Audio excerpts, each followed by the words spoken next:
Yes, Mr. Strong.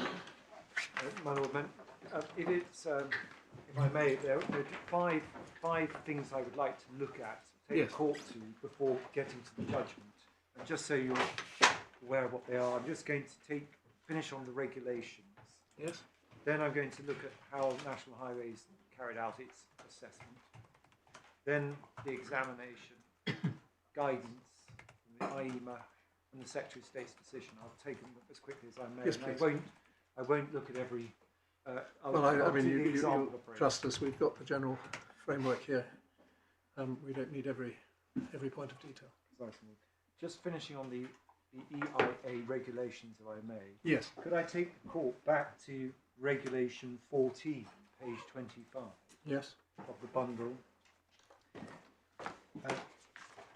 My Lord, this is dealing with the environmental statement content. And in the language of this regulation and their equivalent in the Town and Country Planning Act regime, the courts have identified that the language being used throughout the regulation is indicative of evaluative judgment for the relevant decision maker. So whether it's what constitutes a likely significant effect or what needs to be included to meet these in order to be an ES are matters of evaluation. But particularly, you can see that from Regulation 14, some particular examples pertinent to this case. If one looks at Regulation 14.2, little f, the content of an ES is any additional information specified in Schedule 4 relevant to the specific characteristics of the particular development, the likely to be significant effects. There's a judgment to be made as to what parts of Schedule 4 will become relevant. They're not all mandatory. And if one then turns to sub 3, Regulation 14.3, if one looks at little b, the ES must include the information reasonably required for reaching a reasoned conclusion on the significant effects. So that's foreshadowing the Secretary of State's decision under Regulation 21. But for reaching a reasoned conclusion, and then these words on the environment, and then these words taking into account current knowledge and methods of assessment. And I refer you to that because I'm going to show you the guidance about methods of assessment and current knowledge, so far as it relates to climate. There's a hinge in Regulation 14 going forward to Regulation 21, and there's also a hinge in Regulation 21 going back to Regulation 14. Yes. That's exactly right in my submission, my Lord. But it's also making clear that these judgments that will have to be made involve questions of understanding current methods of assessment. And linked to that, this flows from the underpinning directive, but the amendments that were made to it. Sub 4, Regulation 14.4, in order to ensure the completeness and quality, the applicant must ensure the environmental statement is prepared by competent experts and a declaration of their expertise, which occurred in this case. And again, the significance of that is recognising, both in the ES and consequently for the Secretary of State, you're dealing with expert judgments, which will have to be made where there's going to be room for differences of view, if I can put it in that way. And that requirement is reflected in the content of the ES. Someone needs to say, I'm a competent expert. You'll see that in the climate chapter, in each of the climate chapters of the National Highways document. There is a paragraph which identifies the author having the relevant expertise to make an assessment in relation to climate change. And so the point I'm making is not about their particular expertise, but it's about the legal assessment of what's going on in these regulations, matters of judgment subject to rationality review by the court, as happened below. And then picking up on Schedule 4, those paragraphs, some of those paragraphs that you were shown, that appear in the following pages, I just think it might be helpful to note that paragraph 3 of Schedule 4 on page 29 is identifying the need for the description of the current state of environment, the baseline scenario, and a likely evolution thereof without implementation of the development. That is important because what the ES is prescribing is what the National Highways happen to call the do minimum scenario, but it's actually a requirement for each topic where you're covering it to have a baseline which is what's there currently and how it might naturally progress but for the scheme itself. So it's not a question of, I think the way the case is put against us is that somehow a basket of things were put into the ES which then now dictates how one assesses cumulative impacts. That's the logic of the argument put against us. In fact, the content of the ES is driven both by the practical consequence of having to assess an effective road network, but also it's a requirement to put into the environmental statement the do minimum, or in this case referred to as a baseline scenario.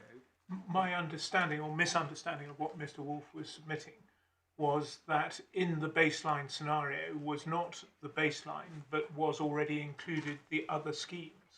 My lord, those other schemes are included as, and I'll come to that, because in fact the regulations don't require you to go as far as that, but in adding them in, you have extra robustness for the purposes of the assessment, because you're assuming, for example, that the traffic network is more crowded than it actually is.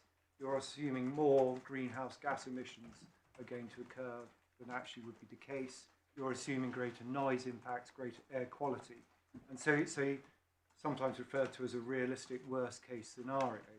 But that one would understand that if they came in at the, this is what you've done, rather than at the do nothing or do minimum.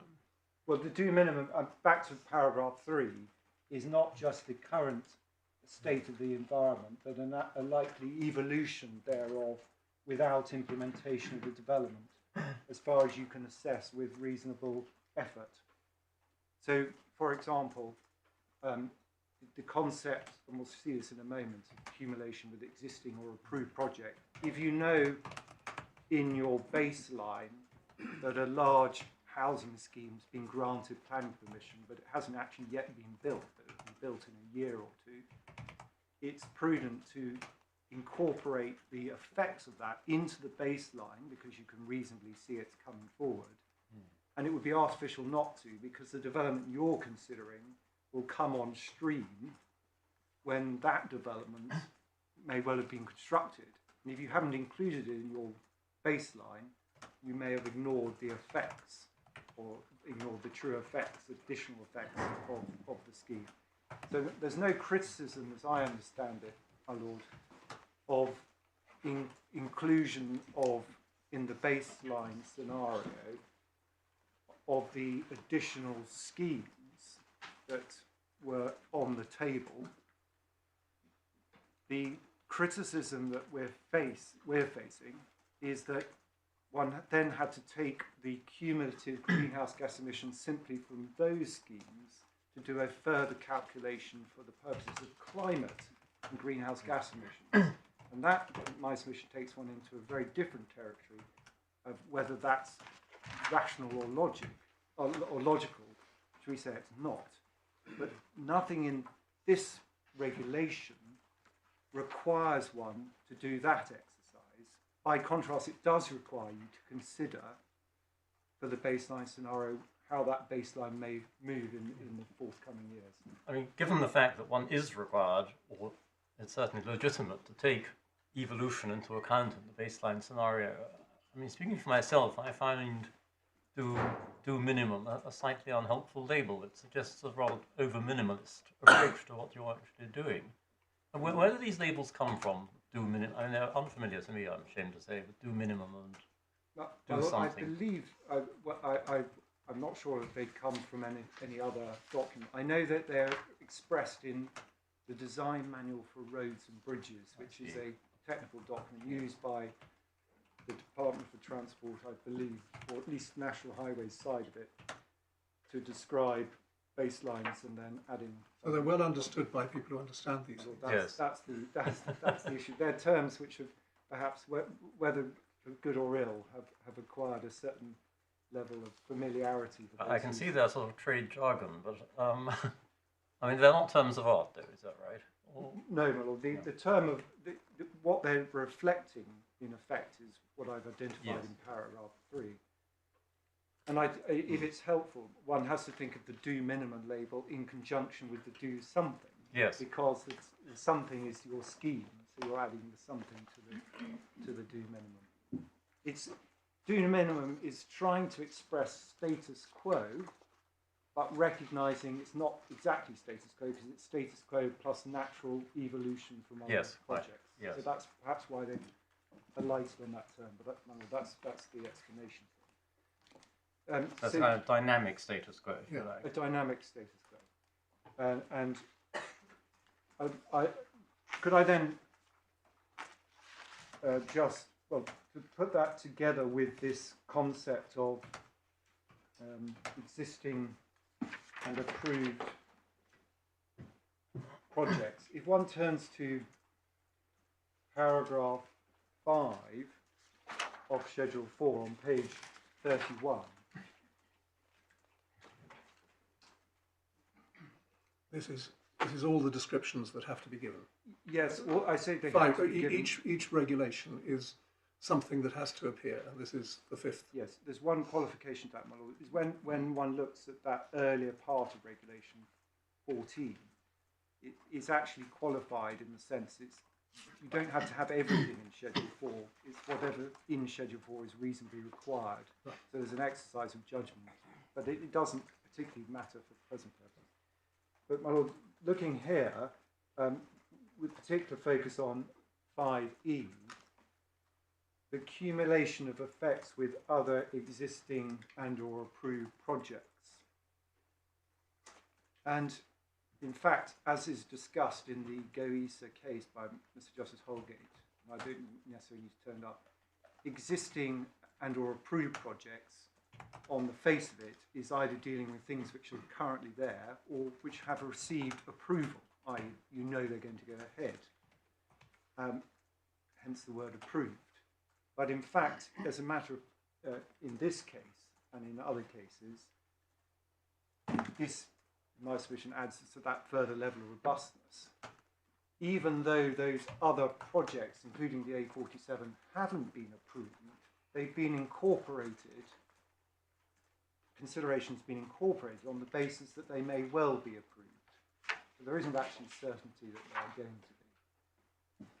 So back to, I think, an observation of the court. Actually, for anyone concerned about the overall robustness of an environmental statement, this type of inclusion goes beyond the strict words of the regulations, but actually adds a layer of additional robustness, because even though you don't know everything is going to be approved, you're treating it as being approved because it might have that. The complaint, as I understand, is that once you've added those in, then the resulting figure that you come out with for the individual project will be a lower figure.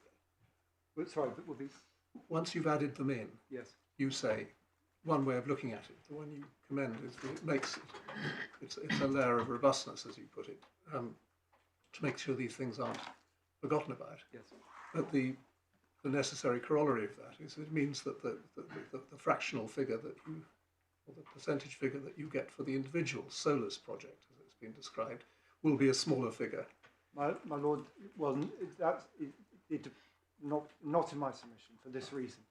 First of all, the question of accumulation here is being looked at for every effect.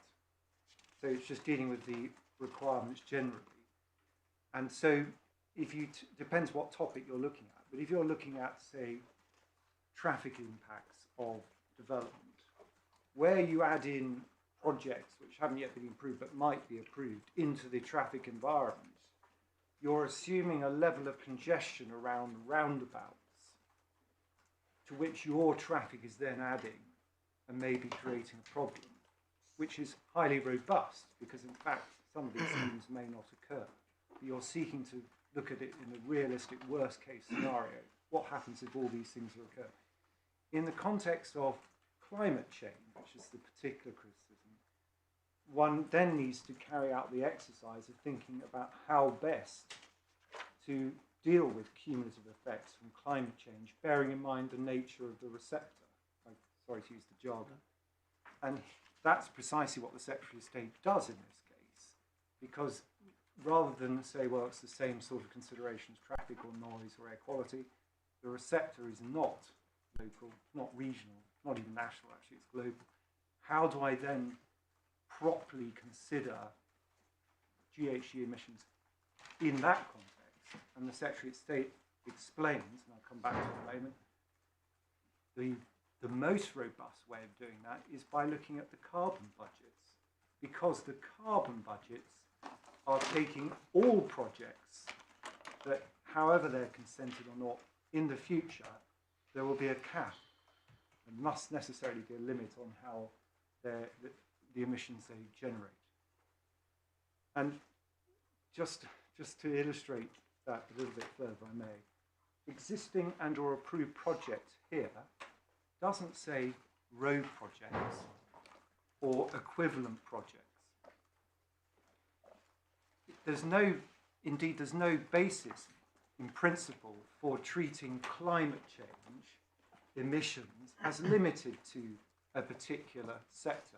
The climate isn't concerned with where the emissions are generated from, whether from a power station, the end of an exhaust emission, or from a boiler from a home. It's concerned with projects which may accumulate to create an impact on the environment. So hence there's no suggestion it should just be projects limited to the same type you're proposing. And it wouldn't make much logical sense in that sense. And so this is why one comes to the illogicality of the submission that's being put against us, which is to say, for the purposes of assessing cumulative impacts on climate, you must look at 4 additional road schemes in the local area. Well, I've already discussed local area is meaningless in relation to climate. But similarly, confining oneself to road schemes is meaningless in the context of climate. How could that possibly give you a cumulative assessment of the impacts on climate? By contrast, taking the carbon budgets, which are the net carbon emissions from all projects, however they're consented, whenever they're consented, is an extremely robust way of looking at cumulative effects for climate, because you're comparing your scheme emissions, not just against road schemes, but against all emissions from all projects in each of the carbon budgets, capped as they will have to be by law to a particular level. How that capping is actually achieved is obviously a matter beyond this Secretary of State and beyond the matter for the court. But it's identified through various decarbonisation plans, etc. The one thing this Secretary of State can legitimately, safely conclude is that the total net emissions from all projects, not just roads, will be within those carbon budgets, because there's a duty of law to achieve it. And that's why when one analyses the regulations and what they're getting at, A, it's important to consider the nature of the environmental effect and the receptor in precisely the way the Secretary of State did. And B, it's important to think about, well, why would you limit it not just to geographical area, but even to a sector such as transport? That makes no logical sense whatsoever. So, Mark, just tying those bits of the regulations together, my learned friend referred to the case of Blewett for the proposition that the adequacy of the content of an environmental statement is a matter of evaluation subject to rationality challenge or Wednesbury grounds only. He appeared to be suggesting that it's limited in that respect. In my submission, that's not correct. In fact, there is plenty of learning as analysed by the judge in her judgment below, that it's not just the adequacy of an ES in terms of its content that is subject to such principle, but also what are the cumulative effects, and more importantly for this case, how they are to be assessed, i.e. what do you do with the resulting information. The very exercise we're being criticised. That is an evaluative judgment for the decision maker. And the references I give the court, they're actually referred to by the judge below. But Bowen and West in this court, Lord Justice's Laws, tab 5 of the bundle of authorities, page 78 of that numbering, but paragraph 28 of Lord Justice Laws' judgment. And then again by this court in the case of Finch at tab 12, and Senior President of Tribunal's judgment at paragraph 15, where he summarises the relevant principles, in particular 5, 6 and 7 of paragraph 15. Those judgments make clear that it's the whole process of assessment, i.e. deciding what to do with the information in making a reasoned conclusion, is evaluative in itself, subject to challenge only on rationality grounds. And so, back to the point my Lord raised at the end of my learned friend submissions, when you're attacking Regulation 21, what type of challenge is it? On those principles, Finch, that I've just explained, it must necessarily be an attack on the rationality of what was the paragraph in Finch that you just gave us? Paragraph 15. It should be on page 343 of the bundle. Yes, I have it. A set of principles. And 5, 6 and 7. Yeah. I had in mind.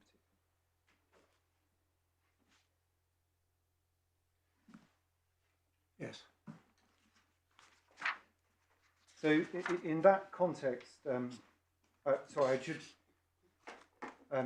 There is one other reference in this court, Lord Justice Lindblom, that was his title at that point, in the Preston New Road Action Group, which is a bundle 8, tab 8, page 180 at paragraph 67, which is emphasising cumulative effects will always depend upon the particular facts and circumstances, a factual assessment.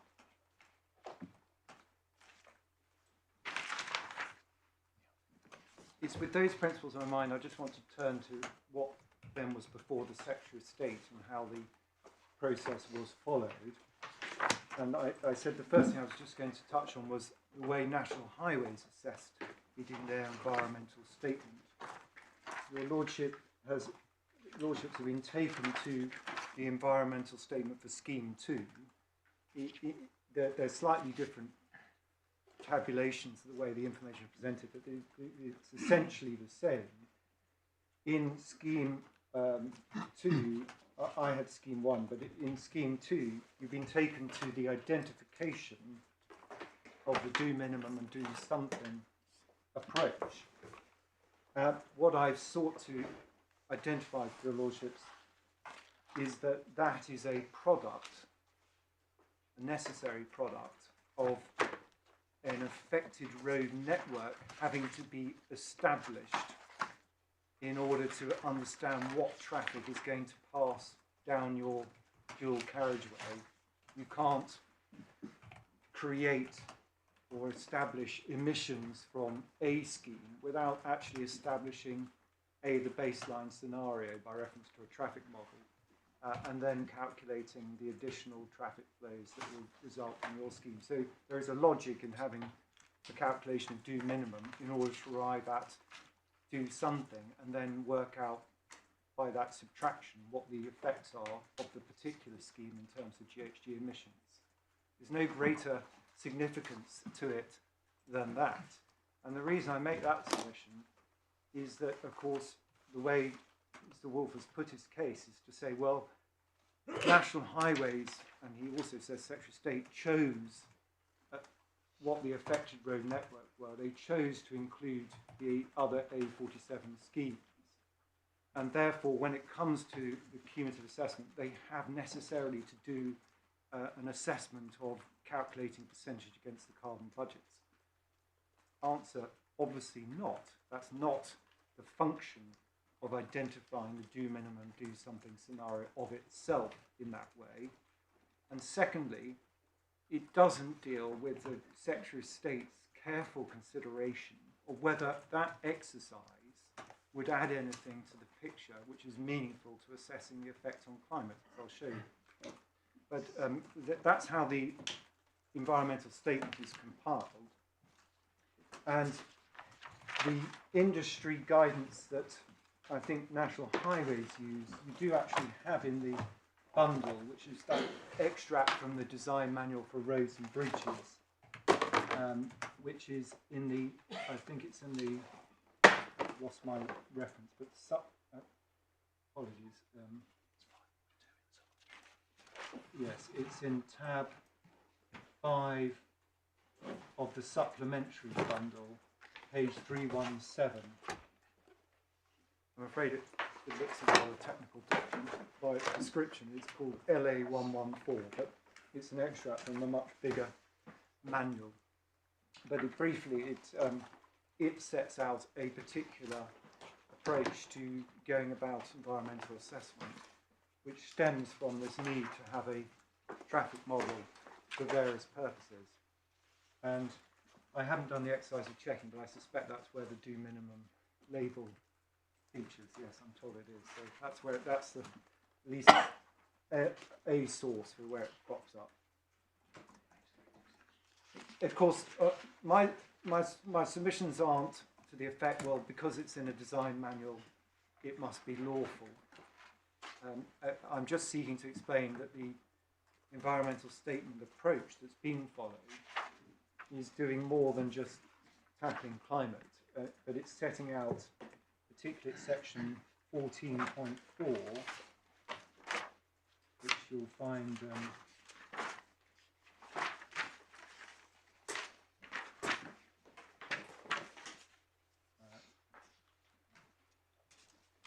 sorry, I've lost the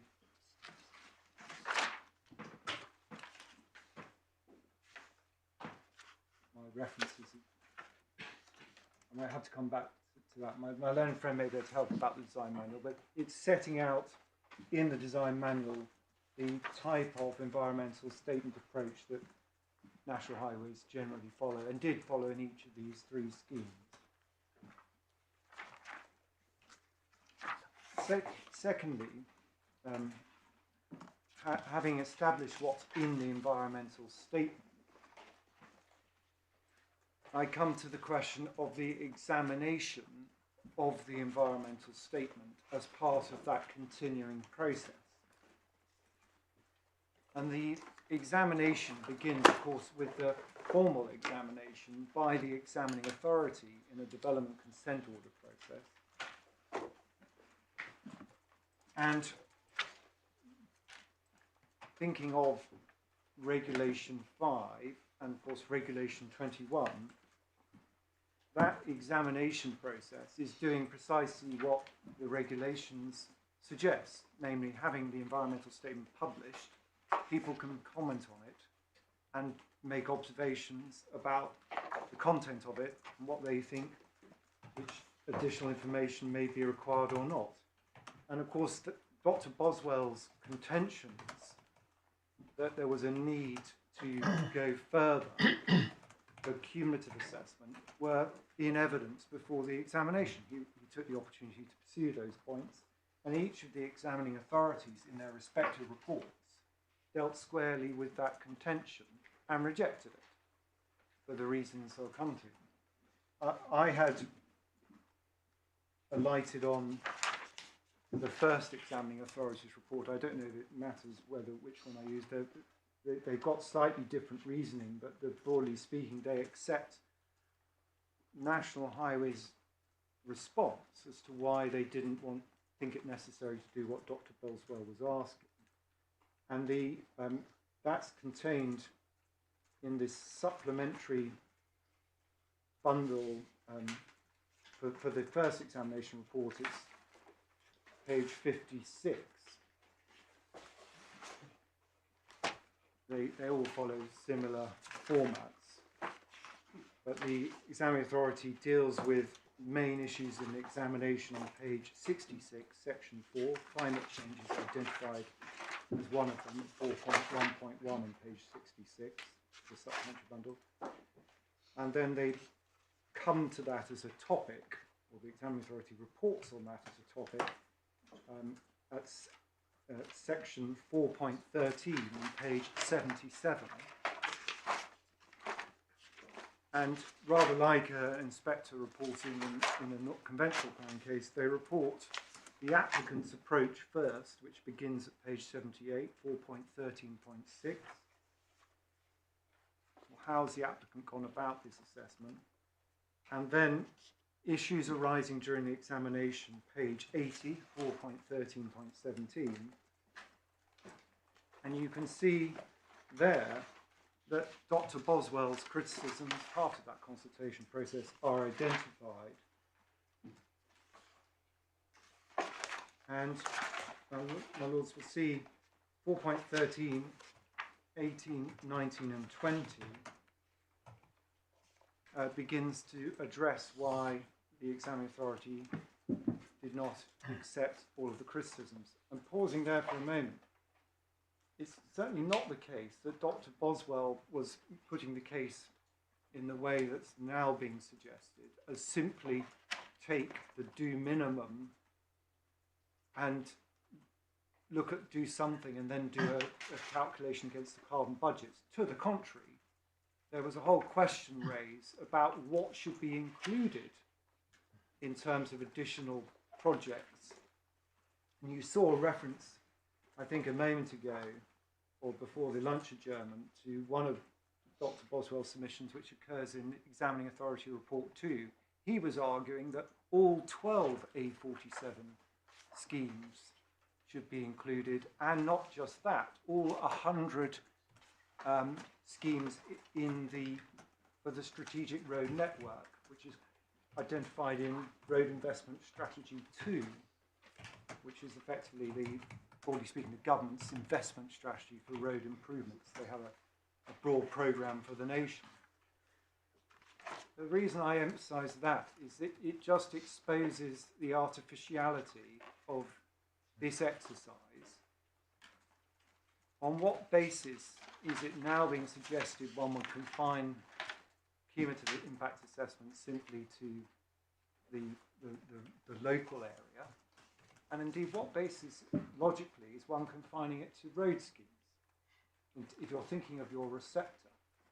And in no other environmental assessment would you artificially limit the impacts on a receptor in that way. So, for example, if you were looking at noise and the effects of a project on noise, you wouldn't limit your baseline noise environment to the noise generated simply by roads, as opposed to the background noise that exists from aircraft or railways, because it's all about the effect on the receptor, and the receptor is concerned about noise. Air quality would be exactly the same. You wouldn't limit it to air quality from roads. It would be generated from any source would be relevant, and you wouldn't limit it to a particular sector. So immediately it begs the question, if you're saying, well, you've got to include other projects, on what basis are you seeking to suggest that? And the answer must sound in, well, what's your receptor? How are you trying to, what environmental effect are you assessing? And for climate, of course, it's the global climate. As a matter of pure logic, the correct receptor would be the whole planet Earth, presumably. Yes. And the only reason we have to boil that down to the United Kingdom is because that's the only bit of planet Earth we can do something about. Well, I mean, put it rather crudely. well, I put it a little bit more, a little differently. Yeah. That's true that we're responsible for the United Kingdom in that respect. But it's a bit more nuanced because the United Kingdom has, under the Paris Agreement, identified its nationally determined contribution and set in legislation net zero by 2050, and then its carbon budgets, which are legal requirements, on the basis, and this is explained in setting them, that contribution from the UK will do the UK's portion of what's required for the globe. Yes, so the task has been divvied up. Precisely. This is our bit of it, yes. Precisely. But what then has not happened, and there's no basis for suggesting it has, is that there is any lower local or regional basis for assessment or sectoral basis for assessment. Yes, right. And so logically, taking the logic in the way it's expressed, the proper way to assess cumulative impacts for this receptor, doing the best one can for the globe, is to look at the UK targets, because they incorporate all emissions from all sectors, from all projects, which is much more robust.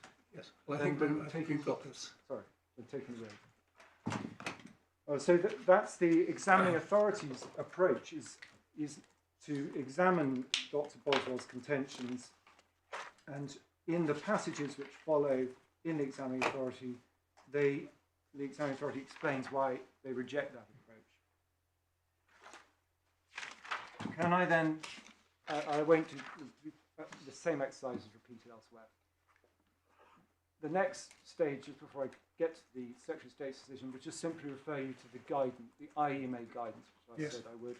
And you'll find that in the supplementary bundle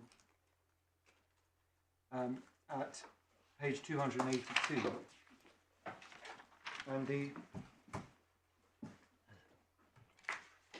it's produced by IEMA, the Institute of Environmental Management Assessment Guide. This version's from 2022. You've seen references in the papers to an earlier version, 2017. They're not materially different in that respect. The short points, the document's rather longer, but I'm just going to make the short points. The IEMA specifically recognised this very issue about assessing climate and impacts on the climate change for the purposes of EIA, and they provide guidance consistent with exactly the approach that the Secretary of State ultimately adopted. And the shortest way I can show that to your lordships is by going to page 302, section on cumulative GHG emissions. They're turning their mind specifically to that topic, and the right-hand column sets out their advice. Shall we just read to ourselves that Please, right-hand do. column?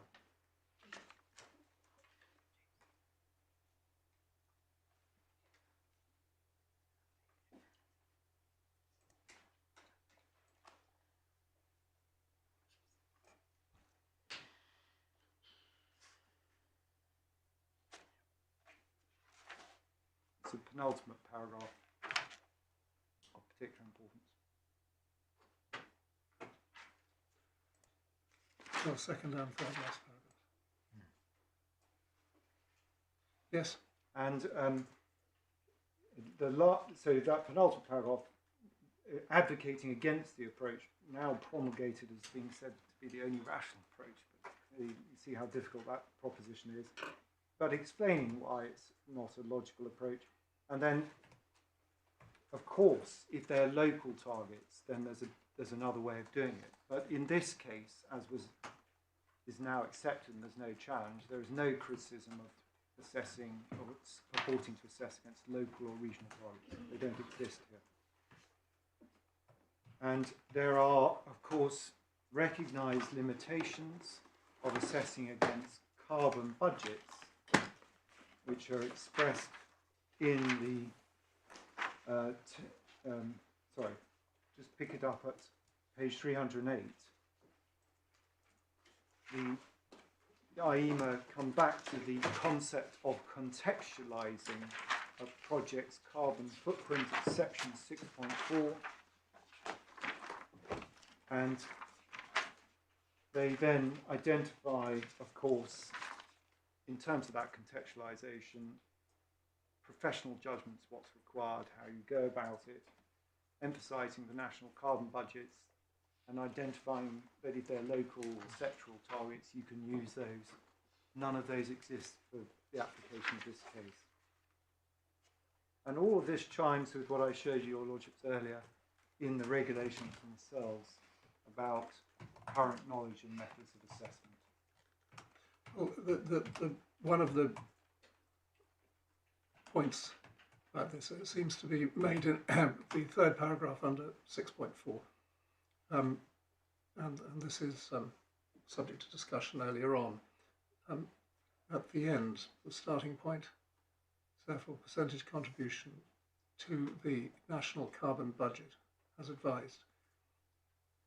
However, the contribution of most individual projects to national level budgets will be small, and so this context will have limited value.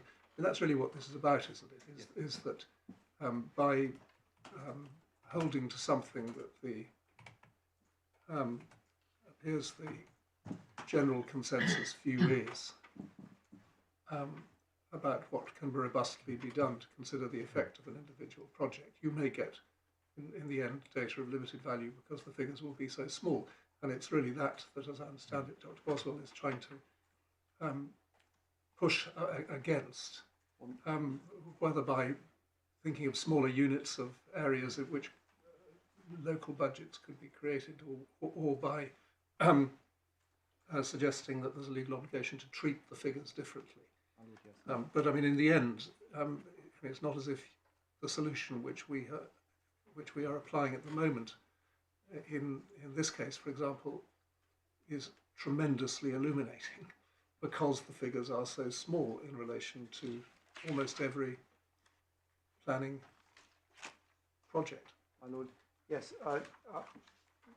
Can I turn that round and put it in the context of the legal challenge itself? Well, I understand that, but I mean, I'm just trying. I mean, no, I mean, nobody has suggested. I mean, Dr. Boswell's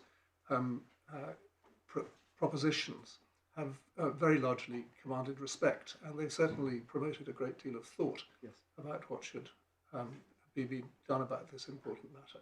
But I'm giving you the opportunity, in a sense, not to turn the subject round, but to deal head on with the point that the contribution of most projects to a national level budget will be small, and so that context will be of limited value. I mean, that is something that you'll either tell me is not so, or that that's just it, that's life. Well, it is life. In the current state of knowledge and the current position, certainly for this area, there aren't local targets, and there are many, many challenges in setting local targets, which I don't need to query the court with, but how local authorities choose what their targets should be. And there are no sectoral targets, and that's an important point, because the net zero is achieved by balancing emissions from different sectors. Well, I take it that, I mean, I take it that what you just said, you're not seeking to challenge the proposition that is put in the paragraph that I just read back to you. Well, my Lord, I would say challenge it. That's their advice. In my submission, one does get more than limited value from looking at an assessment against the overall carbon budget, for this simple reason: the Secretary of State will know that those carbon budgets have to be met, and those are all the emissions from all sectors. And so identifying, yes, you're going to end up with a small percentage from these projects, but you're going to be able to make some judgment about the cumulative effects by reference to the carbon budget. So although I wouldn't have used precisely that language, but I recognise the point that's being made, that you're only going to end up with a small percentage for most projects, but that doesn't necessarily limit its value if one views or understands what the carbon budgets are there going to do. Right. And my Lord, I'm going to put it in the context of roads, but for example, it comes back to that point I made earlier, which is picked up in the Secretary of State's decision. The emissions from roads will be capable of being controlled and will need to be controlled by other policies. So I don't know if that's helpful, but in this particular context, whether you regard this calculation as of limited value for the reasons identified or not, it is what exists. It is not a basis for then saying that some other approach is required as a matter of law, which I think is the challenge that I'm facing, and namely that one has to select some local area or local projects in order to carry out some different calculation. And you've heard my submissions about where does that take you in any event. What my submission, doing that exercise, is of even less value than doing it against the carbon budgets, because you don't actually have any logic or principle to assessing it. Well, that's the IEMA guidance.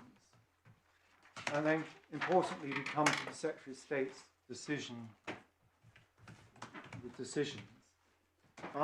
Again, Lord, I'm content, obviously, whichever the court wishes to focus on. I've taken the last one because it's the last. Maybe it's better to look at 2 and 3, isn't it? Because by that stage, Dr. Boswell's had set out his stall. Precisely. So, if it's convenient to the court, I'll just take you to the last decision, which is a core bundle, page 443. And just some brief, the court will obviously no doubt read it all in relation to climate change, but just the structure of it. The Secretary of State is here obviously deciding a much larger bundle of things, and so you've only got the extract, so this isn't the whole decision about it. But broadly speaking, on page 443, he explains the nature of the DCO, and paragraph 8, he identifies that the letter is setting out the conclusions, both for the purposes of DCO, but also for the environmental regulations. So this is the reasoned conclusion. And a paragraph often overlooked, paragraph 10, is that the Secretary of State, the practice is for the Secretary of State to agree with the examining authority unless otherwise indicating in the letter that they're disagreeing. So the reasoning doesn't have to be repeated, hence why the importance of looking at the examining authority's report, where they rejected Dr. Boswell's concerns. So paragraph 10 is important.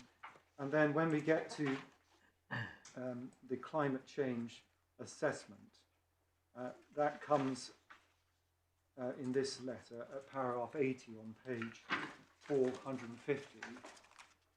And there is this particular section on cumulative effects, which of course is what there is a focus on for the purposes of this challenge. But in my submission, it is important to read the whole of the section, simply for this reason. At paragraph 85, the Secretary of State deals with carbon budgets, net zero, and the Paris Agreement, and explains their operations so far as the decision is concerned. Hence, paragraph 87 is looking at the emissions of the project that have been calculated. And importantly, although we focus on carbon budgets for the purposes of this, there is emissions that go beyond the carbon budgets, because we only know the 6 carbon budget. There's a question about emissions for the future, and the Secretary of State explains in clear terms why he is satisfied that those emissions beyond the carbon budgets are not going to create an issue because of the wider policies that I've alluded to in dealing with emissions from vehicles, amongst other things, and decarbonisation generally. And so this is all important context to the subsequent assessment of cumulative impacts. And paragraph 93, the Secretary of State then deals with assessing carbon emissions and their significance, and in doing so directs himself in light of the advice, and it's treated only as advice, but from the IEMA 2022, paragraph 94. And again, that's consistent with that part of the regulations where there's a requirement to think about current methods of assessment and current knowledge. And so 94 and 95 considers the question of significance of emissions and adverse effects in light of the various trajectories. And then 97, this is again important for what follows under cumulative. The Secretary of State's identifying that those carbon budgets are indeed economy-wide, not just in relation to transport. So if you look at cumulative assessment by reference to them, you're obviously going to take into account more than just the transport. And then deals with the potential effects of this project being very low against that. And that leads to the conclusion at 99 from the project itself. And then has a specific section on cumulative effects from paragraph 100 onwards. And thinking in terms of the regulations, here he's specifically dealing with the representations that have come forward from Dr. Boswell and others on the assessment. And the way the structure of the decision works is he's setting out the applicant's position first before then drawing his own conclusions, but informed by the examining authority at paragraph 103 and 104. And then, my lord, at 105 starts to direct and explain his reasons for not doing the exercise that Dr. Boswell was advocating, no single agreed approach, etc., to the cumulative impacts, and noting that the examining authority had accepted that there was an inherently cumulative assessment of what was done, and that it didn't appear to conflict with policy and guidance. He then dealt with some other issues which are no longer pursued, the local transport proposition. 109 considered all the responses and reaches the view and agrees with the examining authority the applicant's not able to meaningfully assess the cumulative effects of carbon from the proposed development against anything other than the national level carbon budget. And that is then further explained by reference to the propositions I've been putting to the court, the nature of the receptor for climate, the fact that it's unusual in that respect of an EIA topic, and then consequently using those national budgets, the national level, is the best way to do the cumulative assessment of the cumulative effects. 110 deals with the local plan targets that might have been emerging through a policy, but which hadn't yet emerged in any finalised form. And then 111 deals specifically with this, the very criticism that's now being advanced, and rejects it. And the reasons for rejecting it, sorry, 111 is dealing with the fallback arm, which the court's not concerned with, so I don't need to take the relation to that. But the point being the Secretary of State didn't consider it was necessary to do the exercise Dr. Boswell was proposing for the reasons I've just elaborated. And so, in light of that, I just then turn to the judgment below, which is what's under attack here. And in my submission, the judgment below answers all of the points correctly. It's in the, you may have it separately, but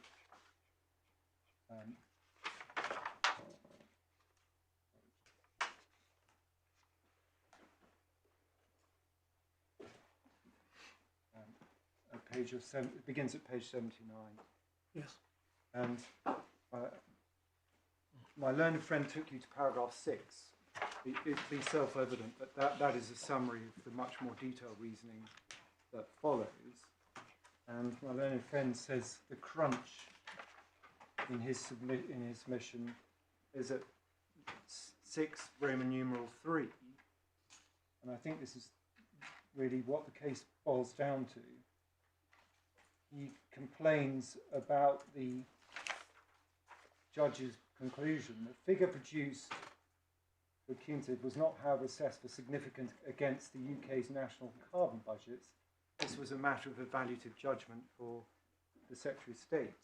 the judge there is foreshadowing, indeed, what comes in the following paragraphs. It was a matter of evaluative judgment. Did the Secretary of State explain rationally why he had done what he'd done? Answer, yes, as summarised in Roman numeral 4, 5 and 6.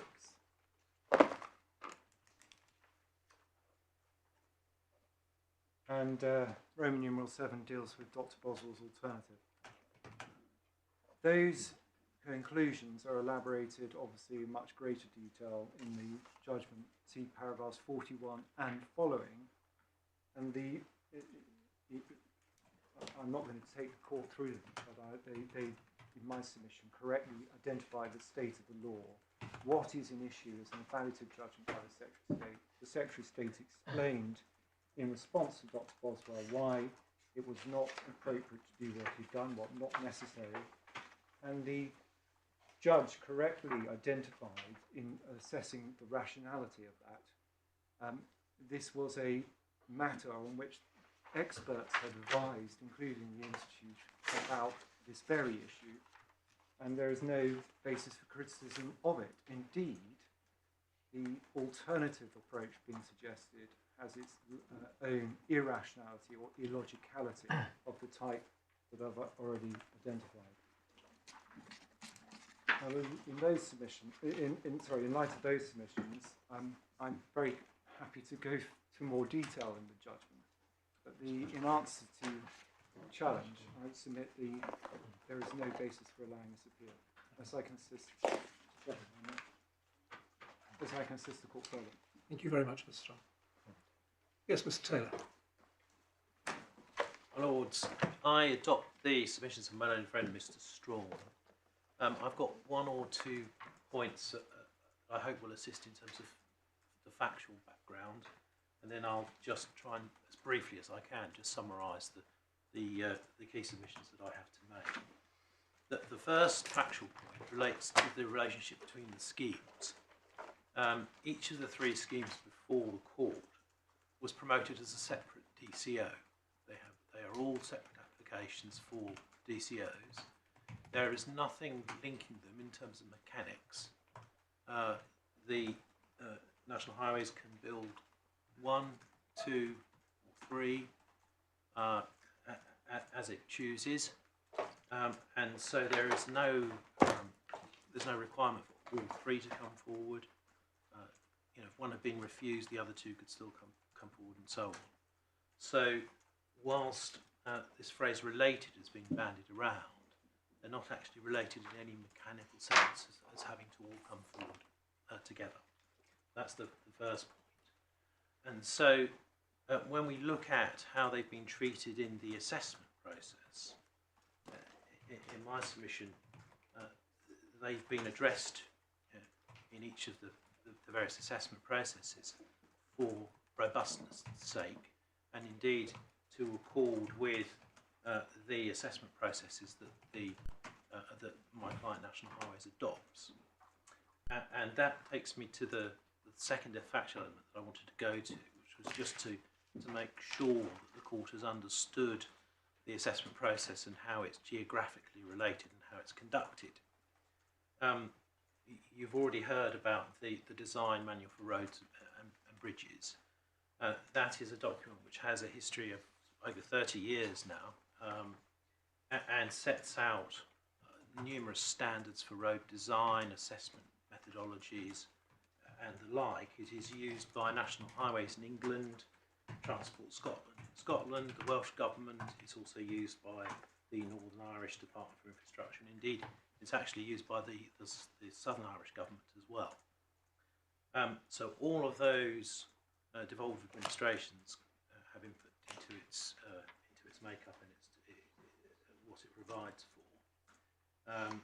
And in respect of climate change, the part of the document you've already been taken to has the snappy title LA 114, and you've got that in the supplementary bundle at tab 5.2, page 317, and you'll see on that page indeed all of those organisations that I've just referred to. that that document sets out the assessment process which is used for every single road scheme that comes forward. And it identifies, firstly, that you have to identify a study area. And the study area for assessment for climate change is defined by reference to what's called the affected road network. And you've got in the supplementary bundle, at the very back, in section 7, 3 plans which show the effective road networks that were used for the appraisal of each of the schemes. And you will see, if you look, they're quite wide, but they are very distinctively different for each scheme. You've got them, I think. You at 348, is that? Yes, what 348. Sorry, I forgot. And the following pages. Yeah. Sorry, it's sorry. Also, sorry to interrupt. I seem to be missing. Well, I was very puzzled by these references, design manual for roads and bridges behind tab 5, because all I have behind my tab 5 is the IEMA extract, which terminates at 316, and I now find I have nothing after that, and I get on to page 339 at tab 6. So I'm obviously missing. I've certainly got it at 317. Yes, I know. Well, that's why I was We'll getting have to puzzled. make sure that So perhaps at some point. Yeah. I've scrawled all over mine, I'm afraid. No, I'm not Otherwise asking I'd for it hand now. straight I mean, away. if after the hearing ends, I could be supplied with. Well, I think that what you're showing us at the moment is 3 bits of East Anglia with markings showing the affected areas. Yes. Is that the study areas, and what's the significance of the red and the purple? The red is the red line boundary for that particular DCO, so that is effectively the application site for the scheme itself, and the purple is the extension of how far the affected road network the ARN extends to. Right. And so what is done is a road traffic model is produced for each of the schemes, and that is run in a number of different scenarios to produce the input that's required for the calculation of the emissions. And you can see, I'm afraid I'm going to refer to LA114 just very briefly. What LA114 requires, and this is where the reference to do something and do minimum comes from. On page 327 of the supplementary bundle, paragraph 326, you'll see a reference to the scoping assessment identifying the extent to which operational use of greenhouse gas emissions are additional to the baseline in the absence of the project, do minimum versus do something, and the greenhouse gas emissions from the traffic which are transferring from other roads in the surrounding area. At 310, there's a reference to the baseline scenario, which is the greenhouse gas emissions without the project shall be identified for the current and future baseline. That's referred to as do minimum scenarios. This is where the phraseology comes from. And if you turn to 328 at the top, 311 refers to the need to establish the do something scenario. So those phrases are phrases that are used in the assessment methodology that the National Highways adopts. I've got a spare copy here of. I think those might be all the missing pages. Thank you very much. That's extremely kind.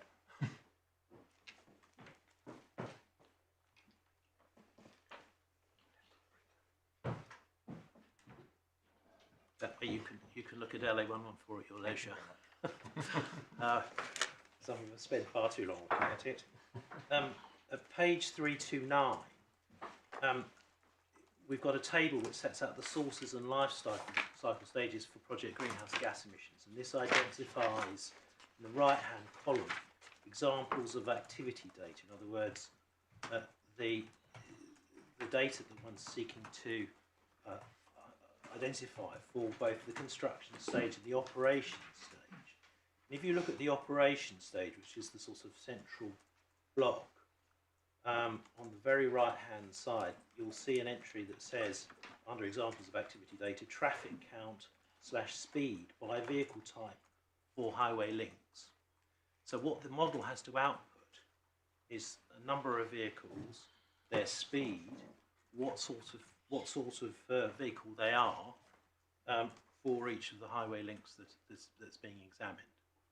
And then that data is then used to calculate the carbon emissions on the purple links that we saw for each of the schemes.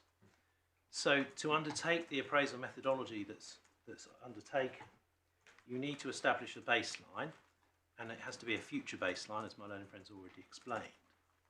You then have to add the scheme to that baseline and run the model to get that data, work the vehicle count, speeds, types for each link.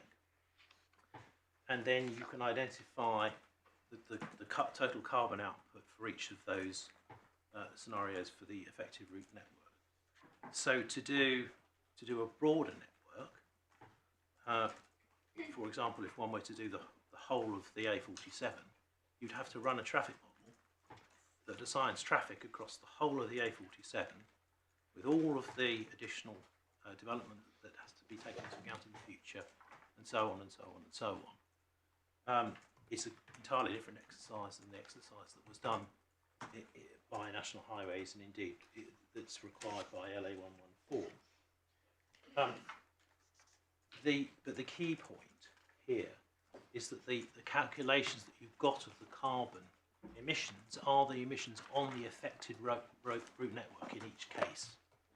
And so you can't just take numbers from one scheme and add them to another, because it's the vehicles on each network that's been assessed. It's not simply a question of calculating a number and adding it to another scheme.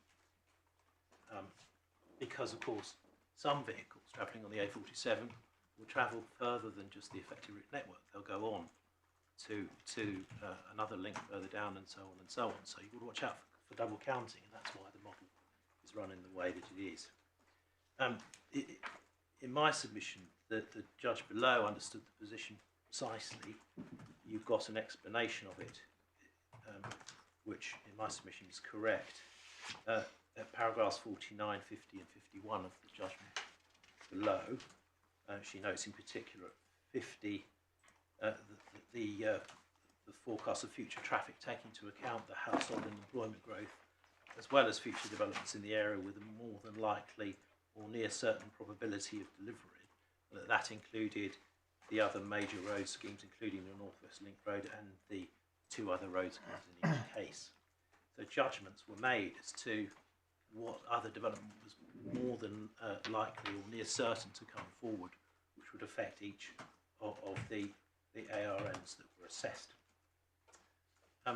So hopefully that's assisted you in understanding Thank you. the process. In terms of the legal submissions, the starting point in my submission is the point Mr. Strawn's already made, which is that the question before the court is whether the Secretary of State has assessed, in concluding that he's assessed the significance of the likely effects of the developments on the environment resulting from the accumulation of effects with other existing and approved projects was irrational. And in my submission, to succeed on that, in essence, the claimant has to show that, in fact, his version of how the assessment should be done is the only rational way to do it. He can't establish that in my submission because the process that was adopted by the Secretary of State is entirely rational. And the starting point is, how do we assess the significance of carbon emissions? In my submission, that is addressed very clearly in the IEMA guidance. And you can see, if you look in the supplementary bundle at tab 5 at page 305, a passage which I don't think you've been taken to yet. I'll just take you there briefly, if I may. Top under page 305. And here in bold type, the experts at AIMA advise that the crux of significance, therefore, is not whether a project emits greenhouse gas emissions, nor even the magnitude of greenhouse gas emissions alone, but whether it contributes to reducing greenhouse gas emissions relative to a comparable baseline consistent with a trajectory towards net zero by 2050. In other words, you assess the significance of emissions by reference with the trajectory to net zero.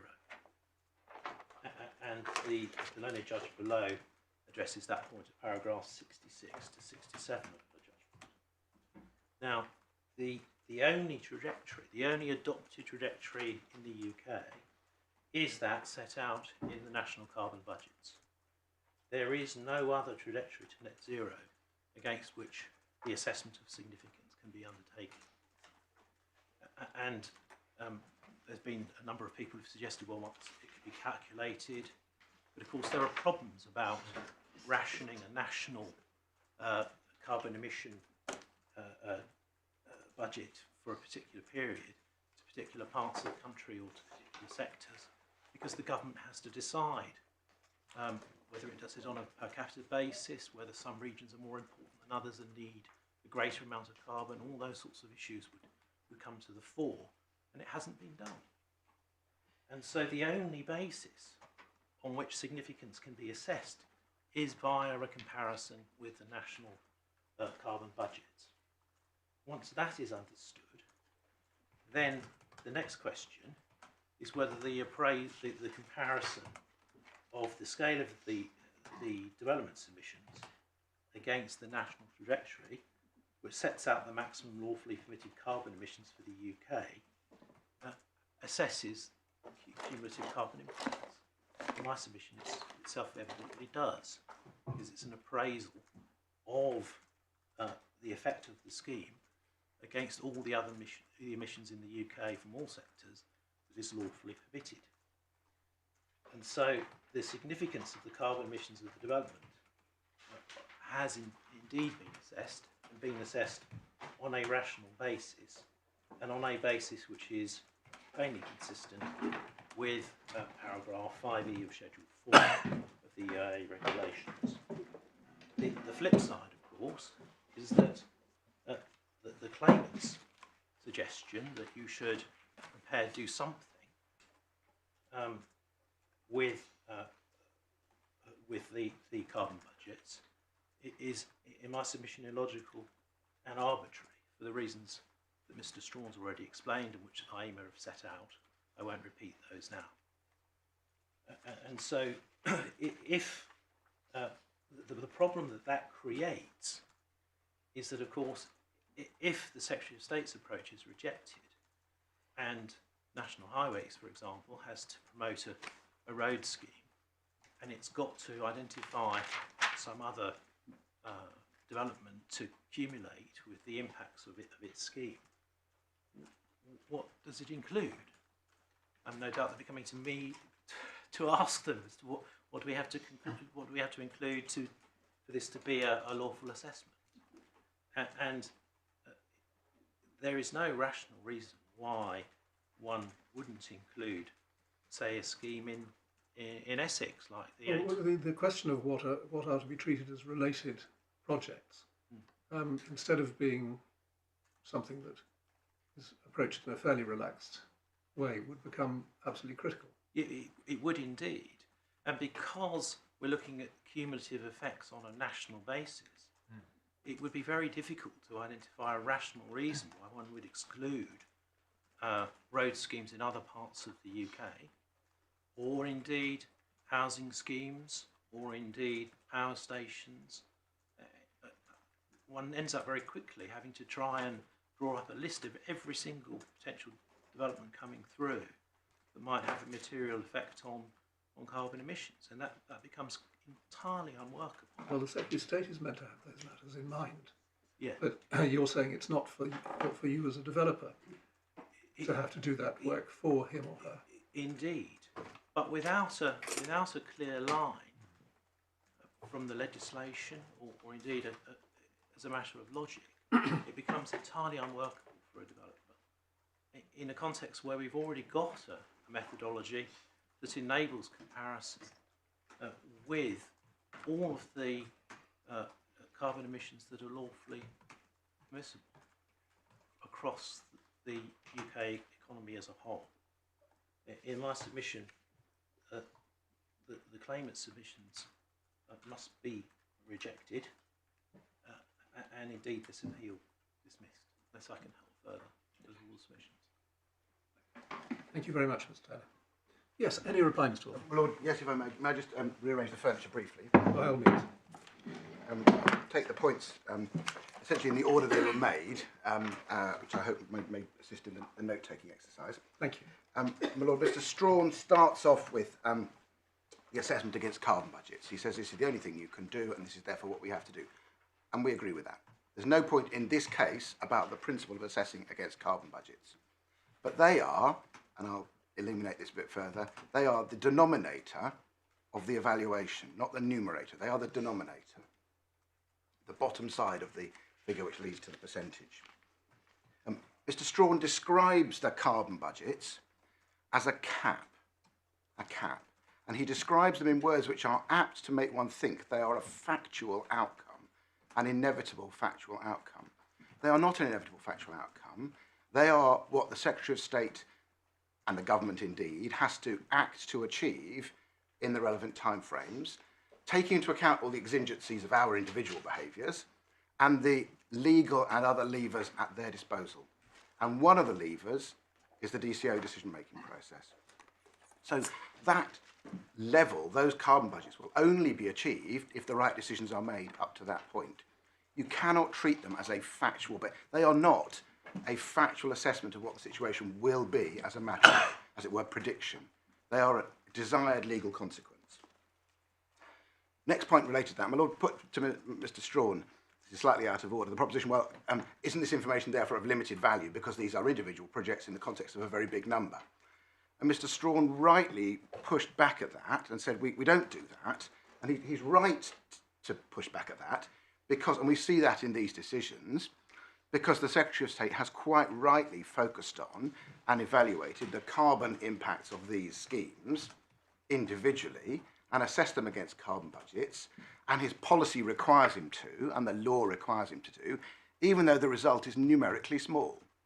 Well, I wasn't an original idea of my own. No, I was reading out what... I understand that. I'm not suggesting it was my Lord's idea, I'm just suggesting that importantly, it cannot be said here, and it's not said by the other parties, that somehow assessment of these schemes against carbon budgets is something which can somehow be treated as below the radar, or can somehow be put to one side because there will be other legal, political, whatever it is, levers that will come in due course. They recognise and agree that this needs to be assessed, and they've done that. The only question is whether you assess the scheme on its own or in combination with the others.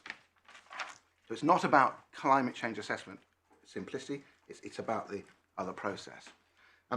The next proposition, which I think comes from both Mr. Strawn and then Mr. Taylor's closing words there, is about how you select the schemes to go into your cumulative assessment. They say, well, it's arbitrary.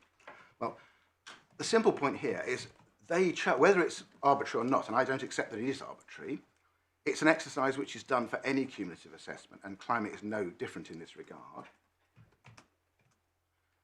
They have chosen the schemes that they say are related for climate purposes. For climate purposes. Because they interact. That's the way Mr. Taylor rightly explained it in the last few minutes. Because they interact. This is not a scheme in Norwich and a scheme in Oxfordshire.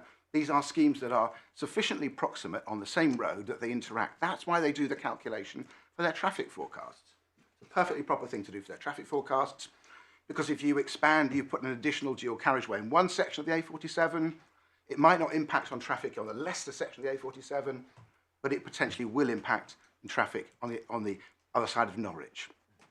That's why they do the calculation. It's a perfectly proper and right thing to do. Not arbitrary at all. The other way in which their selection is not arbitrary is that these schemes are coming forward together. It's the decision-making point. They interact physically, but they are also, even though they may not overlap, they interact, they are also being decided upon together. Questions my Lord Justice Dingemans put to me at the end of my opening submissions this morning. Was there a point at which somebody sat down, this is my characterisation of it, with these three schemes on the table in front of them? No, there wasn't. But the schemes were coming forward together. Decisions were being made. Do we do Scheme 1 and Scheme 2 and Scheme 3 and the Norwich Western Link Road as it happened and other things, all of which are coming forward together? There's nothing arbitrary about selecting those schemes.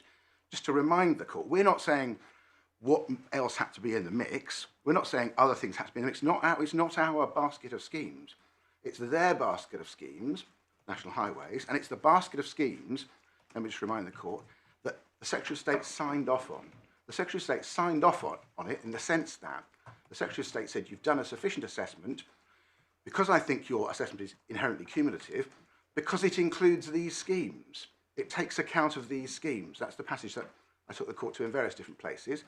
The Secretary of State didn't say, you've got too much in there, you've got too little in there. The Secretary of State said, this is an acceptable collection of relevant schemes.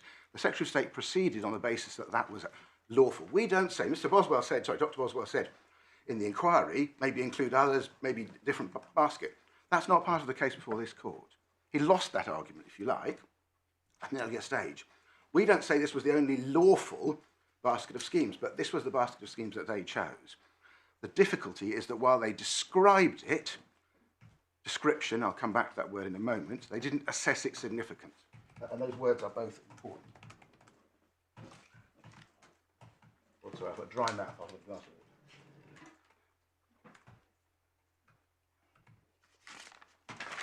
water. The next point points again about the general approach to climate. Various suggestions were made that somehow climate is so different that you approach it in an entirely different way. Climate is different in the sense that the receptor, that's the word that Mr. Strawn used, the receptor is a bigger receptor. That may be relevant for how you draw up your scheme. It may mean you don't assess the world, but it doesn't change the position in relation to how the schemes interact. The ground I've covered already. It changes what you compare against. It changes what you compare against, and I'll come back to it in relation to the IMA guidance and GOZA. You compare against national budgets, not some local environmental impact, but it doesn't change what goes into the comparison, the numerator point.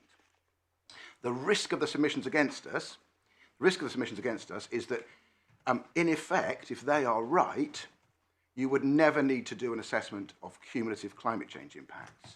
You could have any number of interacting related schemes, all of which were highly connected, but which on the logic of the case against us could be simply assessed individually. That's not salami slicing in the formal sense the word's been used before. It is saying, I'm going to allow scheme A, I'm going to allow scheme B, I'm going to allow scheme D, and so on, without any recognition of how they interact or how they might come together in climate change impacts. And the difficulty with that approach, and this is why I caution the court about accepting those submissions, is if that's right, it's a license for any decision about anything, if you like, in society to say, well, I'm only doing this tiny fraction, I can ignore the rest of it. And what we know from, that's the points that were put to Mr. Strawn earlier on, is every bit of the decision-making process has to do its bit within this country and the world to achieve the overall outcome. And that's the problem. And if every decision was approached in this basis, if you like, slicing it up and just deciding each scheme with no recognition of the others, we run a real risk of not hitting those climate change targets, which are not a factual inevitability, they're only the product of all of these decisions. Next points were about the national policy statement. This is an NSIP where there is a national policy statement. It's the national policy statement for national networks that, as you were told, covers roads and railways. That tail cannot wag this dog because the legal logic of what's put to the court applies to any NSIP. This could have been 2 power stations. It could have been a power station and something else. If the projects are interacting in their climate change impacts and they come forward in the same time, they are potentially part of a cumulative assessment. The NPS, which is roads and railways, can't change that. So anything that was said is said about the NPS can't change the approach to be taken to the EIA regime. It might affect, well, it does affect, what you do on the materiality question. That's the bit, one of the bits you were taken to, but that's a subsequent stage of the question. We're concerned with the description and assessment stages. Points were then made about electric vehicles, and I don't for a minute think Mr. Strawn meant to gloss over the specifics of this, but electric vehicles, and I'll make this good in a moment, are accounted for in this decision. This is not a this is not a series of decisions that assumed everything is petrol going forward forever and somehow, therefore, forgot that the cavalry of the electric vehicles will come over the hill. Lords, the electric vehicles are absolutely counted in the calculation. You see that, for example, Scheme 1, environmental statement, page 20. Not sure I showed you this table before. Actually, I did show you this table before, or I would have showed you in this scheme anyway. Page 20, what we see is table 14.8, which for the third, fourth, and fifth carbon budget looks at the changes. That's DS minus DM, as the court now understands it. It's the DS minus DM figure, and it breaks it down. What page are you on? Sorry, S20. Thank you. It breaks it down into changes in traded emissions and changes in non-traded emissions. That's a code which is then explained by the footnote. Traded emissions are those associated with electric vehicles, while non-traded emissions are those associated with petrol and diesel vehicles. That shift, that policy intended shift from petrol and diesel on the one hand to EVs over time is absolutely part, and quite rightly part, of National Highways modelling, and they took it into account. So EVs are not some unaccounted for factors which will somehow rescue this situation. They are part of what's been modelled here, and quite properly so. Next point, my Lord, in relation to Regulation 21. My Lord put it to my learned friend that Regulation 21 provides the rules. That's absolutely right, and we are in the Regulation 21 context. But if I can just remind the court of where Regulation 21 sits within the EIA regime overall, we just need to go briefly, if I may, back to tab 3. Regulation 21 provides part of the mechanics, let me just remind the court, of Regulation 5. And if I can just go back to Regulation 5 for a moment, Regulation 5.2, the EIA, that is the process described in 5.1, of which 21 is part, as a matter of, as it were, statutory understanding. Identify, describe and assess in an appropriate manner, in the light of each case, the direct and indirect significant effects, etc., on climate. Describe and assess. And if we then understand that by reference to Regulation 21, recall that 21.1a is examine the environmental information, which is the environmental statement, which describes. So that assessment process, which has to come out of this to comply with the EIA obligation in Regulation 5, which is mandatory by reference to Regulation 4, is not just about describing the cumulative impacts. It's not just about giving us a DS number. It's about assessing them. And that's the exercise which is taking place, or part of the exercise taking place, or should be taking place, in 21.1b. And it's that assessment bit, not merely producing a number, enumerating in this context, but assessing the significance of, which is missing from the Regulation 21 exercise. So whilst my Lord's question is right, Regulation 21 is where we sit in the decision making, that is not the whole rule book. You read Regulation 21 in the context of one's understanding of 5 and 14 and 4, well, in a sense, the whole scheme. And that assessment process, I've introduced the words numerator and denominator. We have here, as it were, numerator, denominator times 100 to give you a percentage, schoolboy maths. The denominator here is the carbon budgets. What percentage of the carbon budgets is this going to be? The question is what goes into the numerator to produce that calculation. But that calculation has to be done. And just to put that in the context of the information the court has here, what was done is in the numerator, DS minus DM, which is the scheme only, DS minus DM over carbon budget, times 100 gives you a percentage. What was never done was the only cumulative impact assessment description we have around, which is the DS figure, treated as the numerator to go over the denominator of the carbon budget times 100 to give you a percentage.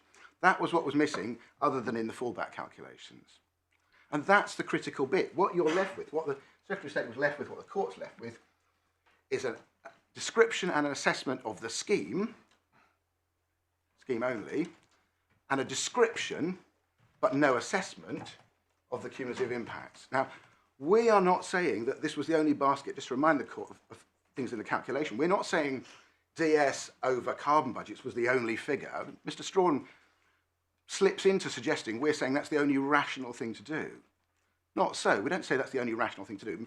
Dr. Boswell advocated other things, as the court's seen. What we do say is, having got that description figure, and that being the only description figure you've got, and having decided that your denominator was carbon budgets, well, what were you left with? DS over carbon budget was the only thing left. That's not the only thing that could ever have been done, but given the information the Secretary of State ended up with, that was the thing left to him. So very clear, we're not saying this basket of schemes was the only ones that needed to be calculated and it was irrational to use other schemes or different schemes. Not that case. We're not saying it couldn't be done a different way in another case, but having done this calculation and got that description as your numerator, you need to include that figure. Otherwise, you have a Regulation 21 1A gap by reference to Regulation 5 and the description and assessment of carbon. In one sense, that's the centre of the case. And it's a matter of statutory construction, we say. It's not a rationality question. Mr. Strawn then takes you back to Regulation 14. Regulation 14, let me just remind the court, is the environmental statement. It can have holes in it, that's what Blewett says, because it's merely a developer's document. It's providing a description. It can be a wholly, I don't mean wholly in a religious sense, I mean description with holes in it, Blewett's sense. Mr. Strawn says, hang on a minute, there's a whole series of cases, he says, which extend Blewett beyond that reach. I'll come back to those in a minute if I may. But for the moment, just sticking with what Schedule 4 and so on requires, that does include evaluative judgments about what impacts are relevant and so on. But in this instance, all of those evaluative elements have been made by the Secretary of State to reach a conclusion that a cumulative impact assessment of carbon impacts is required. He's not done what he might have done, which is to say there is some reason why that's not relevant here. He said it is relevant here. The judge records that. The judge records the agreement that there needed to be a cumulative assessment here. So all those various valves along the way have all been turned to say cumulative assessment is required. What's failed is the last step of that process. Baseline. Yes, you have to do a baseline, and yes, it's an evolving baseline. And in one sense, we don't complain if you want to put into your baseline the related schemes. Include them in the baseline if you like, but don't do that arithmetically and then logically so as to then include them in both the baseline and the future. That's the logical flaw. It's the answer to the question that my Lord Justice Dingemans put to me before lunch. Because if you do that, you've effectively included your baseline twice, which is inappropriate. You've factored out those schemes which are not strictly part of the baseline. They are part of the other schemes on the table in front of you. They are the interacting schemes which, had it not been separate ministers, one minister might have thought about as a combined thing. And that's the vice around including them in the baseline. It's not a complaint about the baseline as such, it's what you do with the other figures that then becomes the problem. You've added them in and then you've removed them out, and that's the problem. Mr. Strawn makes points about existing or approved for the cumulative assessment. Again, in another case, there might be an argument about what needed to be included in the DS, in the DM, and indeed, that's what Preston New Road case is about. That's what the Khan case is about. You've not been taken to that. About whether you include what goes into your cumulative assessment, what range of schemes. There's an argument about that. That argument is history because they included these schemes in their system. Blewett. Mr. Strawn suggested that other cases have extended Blewett to make discretionary wider parts of the scheme. I think he took you to 3 places. If I can just ask you to look very briefly at those. I think it was Bowen West, tab 5, paragraph 78, sorry, page 78. That's the beginning of the judgment. Sorry, paragraph 28 within Bowen West. Yes.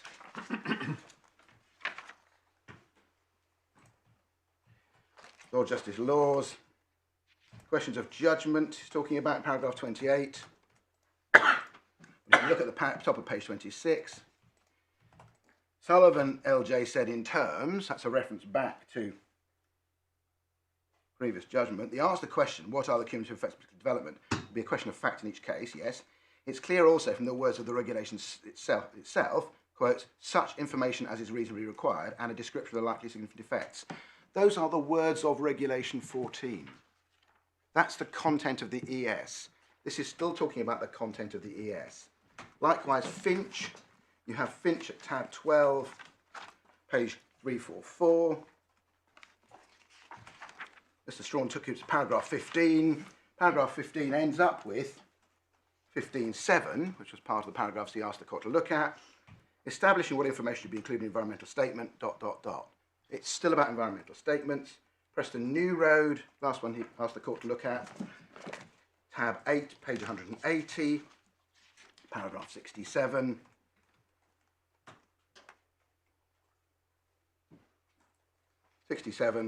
Halfway down the paragraph, an equally robust principle is an environmental statement not expected to include more information than is reasonably required. Those are all about the content of the statement. They're all, as I said, the fluid thinking has gone beyond that point. None of those is a license not to include an assessment based upon the description of the cumulative assessments on climate.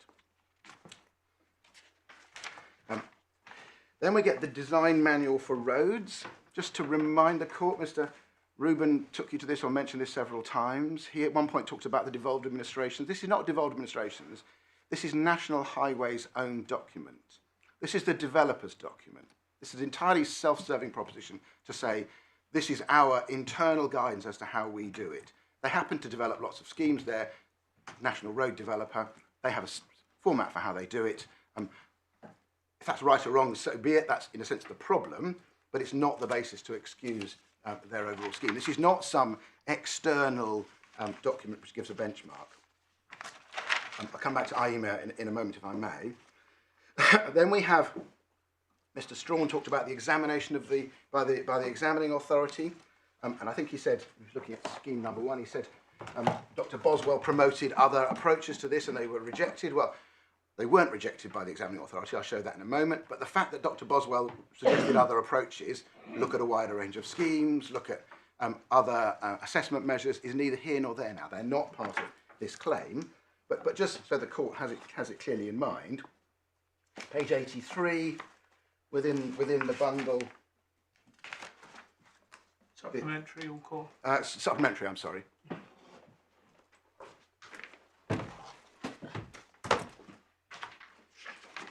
The examining authority didn't reject Dr. Boswell's wider suggestions. The examining authority handed those over to the Secretary of State. You see that paragraph 4.13.30 on page 83.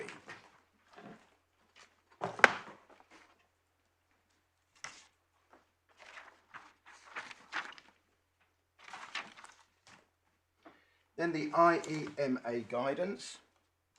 The IEMA guidance recognises that climate is different in the sense that impacts are global, not local. It's not like noise or dust. But what do we get from that? Mr. Justice Holgate dealt with this in the Gosa case. I showed you this earlier in the day. It's tab 13, paragraphs 107 and 123. That is why we assess against national budgets. Climate is different, so we assess against national budgets. Not that we don't do the assessment of related schemes which interact with each other and are coming forward at the same time. That's the flaw. There is one paragraph in the IEMA guidance, and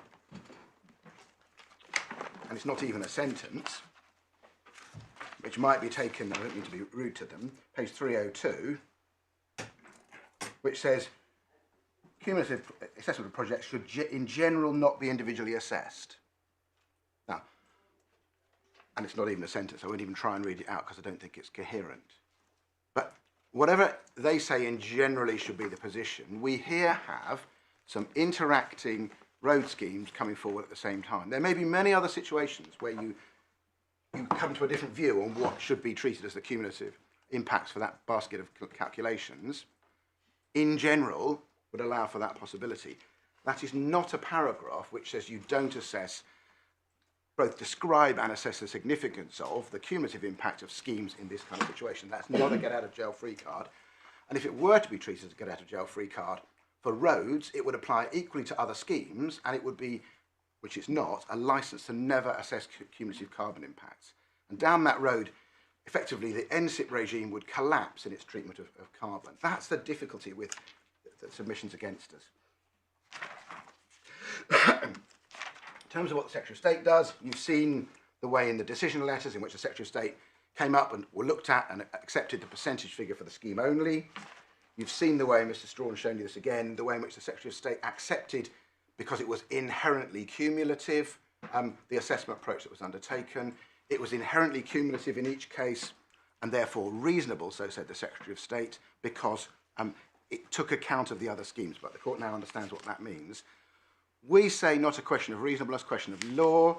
I've described that. We also make the point very clearly that even if it were a question of reasonableness, which we don't accept, then the Secretary of State's reasoning doesn't stack up, and I'll show you why the judge's analysis of that doesn't stack up very briefly in a moment. The judge's judgment on that, you have page 79 is the judgment.